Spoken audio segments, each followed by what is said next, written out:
Kapag may sari-sari store ka, ang tingin ng iba, mapera ka na. Kasi araw-araw may pumapasok na benta. Hindi ganun yon. Hindi nila alam na yung benta mo kahapon, ipambibili lang din ng paninda ngayon. Yung benta mo ngayon, ipambabayad lang din sa deliveries mo kinabukasan. Yung benta mo bukas, ipambabayad lang din sa iba mong deliveries at walang katapusang cycle na paulit-ulit. Sa simpleng salita, ikot-ikot lang.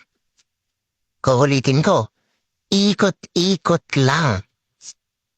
Hindi naman tumatagal yung pera sa palad namin. Sakto lang namin mahaplos at mahawakan yan.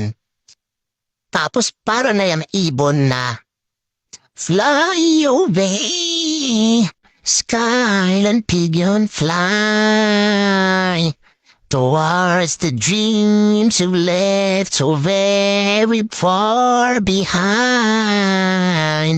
Ulitin ko pa. Fly away, skyline pigeon fly towards the dreams you left so very far behind.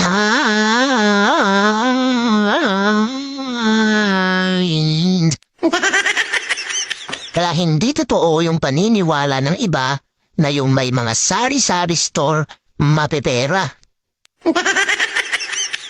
Marami lang silang paninda, pero pera?